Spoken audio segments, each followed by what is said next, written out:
کہ میں آج یہ بات کہہ دوں، امام حرم جناب امام عبد الرحمن بن سدیس سے کہ حرم کی مجاوری سے بہتر ہے حرم کی امامت اور خطابت۔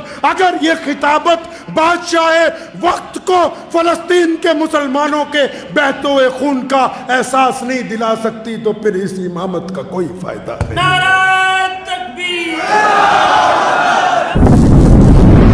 اللہ اکبر۔ قرآن پاک نے تبھی تو کہا کہ سیدھی بات کرو، اور صرف مسلمانوں کو ہی نہیں کہا، مسلمانوں کے ٹھیکیداروں کو بھی کہا، چودھریوں کو بھی کہا، مولویوں کو بھی کہا، امیر جو بنے ہوئے ہیں ان کو بھی کہا۔ یہ کیسے ہو سکتا ہے کہ ایک قوم کے بچے روزانہ شہید ہو رہے ہوں اور تم جمعے کی نماز میں بیٹھ کے نماز کے فضائل بیان کر رہے ہو؟ یہ کیسے ممکن ہے؟ کیسے ہو سکتا ہے یہ کہ قبلہ اول کو اپنی آزادی کا خطرہ منڈلا رہا ہو، کروڑوں لوگ لاکھوں لوگ بے گھر کر دیے گئے ہوں، اور ہم یہ بتا رہے ہوں کہ اتنی مرتبہ فلاں تسبیح پڑھو، اتنی مرتبہ فلاں تسبیح پڑھو، تمہیں اتنا ثواب ملے گا۔ یہ کون سی سیدھی بات ہے؟ یہ قرآن اور اللہ اور اس کے رسول صلی اللہ علیہ وسلم کے حکم کے مطابق سیدھی نہیں ہے۔ سچ بولنے کا وتیرہ اپنانا ہوگا۔ نبی علیہ السلام نے کیا فرمایا میرے بیٹے ابو ذر 6 نصیحتیں فرمائی، لیکن درمیان میں کیا فرمایا ہر حالت میں سچ بولنا، بیٹا سچ سے کبھی انکار مت کرنا۔ ہم کس لیے جھوٹ بول رہے ہیں کہ 100-200 روپیہ فالتو کما سکتے ہیں؟ ہم اس لیے جھوٹ بول رہے ہیں کہ سامنے والے کے سامنے ہماری جھوٹی عزت برقرار رہے۔ ہم اس لیے جھوٹ بولتے ہیں کہ سامنے والی کو ہماری بددیانتی کی خبر نہ ہو جائے۔ ہم صرف اس لیے جھوٹ بول رہے ہیں کہ یہ وقت گزر جائے۔ وہ وقت تو گزر جائے گا، لیکن جھوٹ جب سامنے ظاہر ہوگا تو پھر وہی وقت آپ کو برا لگے گا کہ کاش ہم نے اس وقت سچ بول دیا ہوتا۔ سچ بولنا ہر بندے کے بس کی بات نہیں ہے، اور مرد کلندر ہوتا ہے جو سچ بولتا ہے۔ اور سچ صرف ضروری نہیں کہ مولوی بولتے ہیں، لیڈر بولتے ہیں۔ ہر بندہ جس معیار کے اوپر ہے، وہ جس مقام پہ ہے، چاہے وہ اپنے گھر میں ہے، اپنی بیوی کے ساتھ، اپنے بچوں کے ساتھ، اپنے دوستوں کے ساتھ، اپنے پڑوسیوں کے ساتھ، اگر یہ بیوی بچے ناجائز مانگے کر رہے ہیں تو جھوٹ بول بول کے کہہ رہا ہے کہ میں لاؤں گا، اور پھر لوگوں کی ٹھگیاں مار کے جو ان کو جھوٹا پیسہ لا کے دے رہا ہے، تیرے مرنے کے بعد انہوں نے کوئی تیرے لیے دعا نہیں کر دینی کہ جنت کے اندر۔ سچ بولنے کے لاکھوں فائدے ہیں، لاکھوں فائدے۔ آپ کو پتہ ہے سچ بولنے والے کی نماز قبول ہو جاتی ہے، سنا ہے کبھی؟ آپ کو پتہ ہے سچ بولنے والے کے دل کے اندر اللہ نرمی پیدا کر دیتے ہیں۔ آپ کو پتہ ہے سچ بولنے والا بزدل نہیں ہوتا۔ آپ کو پتہ ہے سچ بولنے والے کے کاروبار میں نقصان نہیں ہوتا۔ سچ بولنے والے کی اولاد باغی نہیں ہوتی۔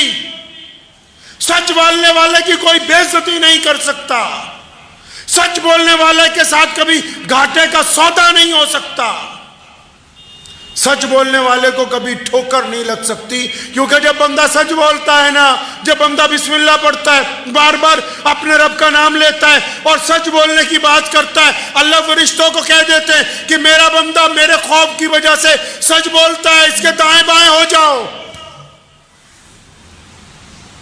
اب جو سچ بولنے والے لوگ ہیں اللہ نے ان کو عزت عطا کی ہیں، چاہے وہ اپنے گھر میں اپنی اولاد کے ساتھ عزت سے بیٹھے ہوں، چاہے وہ اپنے کاروبار کی گدی پہ عزت سے بیٹھے ہوں، چاہے وہ حدیث کی مسند کے اوپر عزت کے ساتھ بیٹھے ہوں، چاہے وہ کاروبار کے اندر عزت کے ساتھ بیٹھے ہوں۔ جو سچ بولیں گے عزت ان کے لیے۔ پیارے نبی صلی اللہ علیہ وسلم نے متعدد جگہ فرمایا، صحابہ ایسے کہتے تھے۔ کیسے کہتے تھے صحابہ؟ فرماتے تھے کہ ہم ایمان لائیں اللہ کے سچے نبی پر، کیونکہ اور جھوٹ بولنے والے بھی بہت ہیں بازار میں۔ اللہ نے ہم کو سچا دین عطا فرمایا، سچا نبی عطا فرمایا، اپنی سچی کتاب عطا فرمائی ہے۔ کیا ہم کبھی اس کو اپنے معیار پر تولیں گے؟ اگر ہمیں سچ بولتے ہوئے بھی ڈر لگتا ہے اپنی ذاتی زندگی میں بھی، تو پھر اس کا مطلب تو ہم بے ایمان ہیں. ہم ظاہری طور پر دیکھنے میں اچھے انسان لگ رہے ہیں، حقیقت میں ہم مجرم ہیں، اپنے ضمیر کے مجرم ہیں. ہم گناہوں کا بوجھ اٹھا کے تو تھوڑا سا چلا جا سکتا ہے کیونکہ توبہ کا دروازہ کھلا ہے. گناہوں کا بوجھ اٹھا کے چند قدم چل کے مسجد تک جا سکتے ہیں کیونکہ توبہ کا دروازہ کھلا ہے. مصلی تک کھڑے ہو سکتے ہیں کیونکہ توبہ کا دروازہ کھلا ہے. اپنے رب کے آگے ہاتھ پھیلا سکتے ہیں کیونکہ توبہ کا دروازہ کھلا ہے.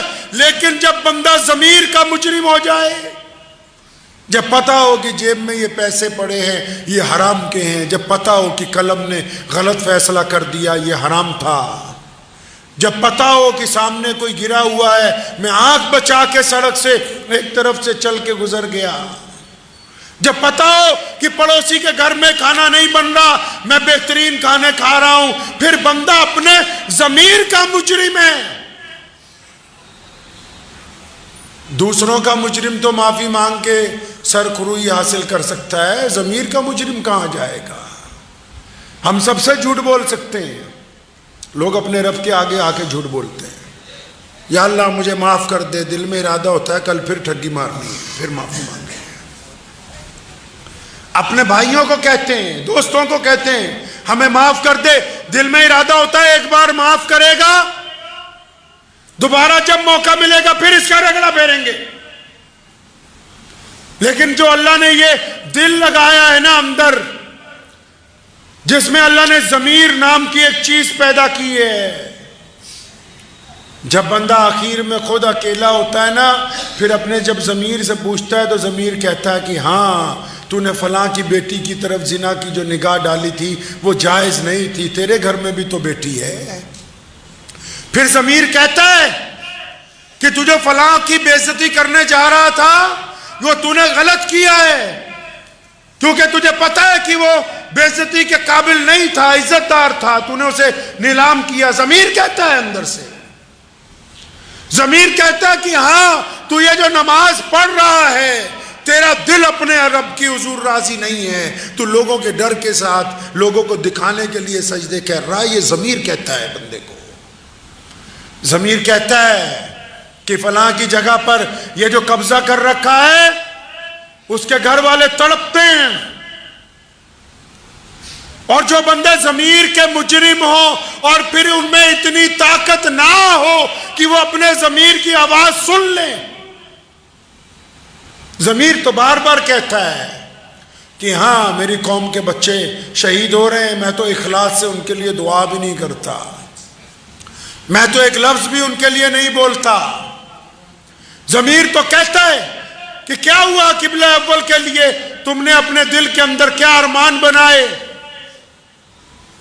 تو ہم تو کہتے ہیں کہ نہیں ہم تو لازر ہیں، بہت ہی کمزور ہیں. ضمیر ہمیں جھنجھوڑتا ہے، اور جب ضمیر کسی کو جھنجھوڑتا ہے اور جب آپ کو ضمیر آپ کو یہ کہے کہ تو گنہگار ہے، ضمیر جب یہ کہے کہ تو نے دوسرے کی بے عزتی غلط کی ہے، ضمیر جب آپ کو یہ کہے کہ تو نے دوسرے کی بیٹی کے اوپر غلط نگاہ ڈالی، ضمیر جب آپ کو یہ کہے کہ تو نے اپنے پڑوسی کی مدد نہیں کی طاقت ہونے کے باوجود، تو پھر خدا کی قسم فوری طور پہ اپنے رب کے آگے جھک جائیے، فوری طور پر اپنے رب سے معافی مانگ لیجئے. جو پھر ضمیر کی آواز بھی نہیں سنتے وہ پھر چلتی پھرتی لاشیں ہیں، ان کا ضمیر نہیں ہے، تو پھر جسم میں بھی سمجھیے کوئی تاثیر باقی نہیں ہے. اور آخر میں ایک بات عرض کرتا ہوں بڑی ذمہ داری کے ساتھ، ہو سکتا ہے کچھ لوگ اسے گستاخی سمجھ لیں، لیکن کیونکہ مسجد میں ہم بیٹھے ہیں، ممبر رسول صلی اللہ علیہ وسلم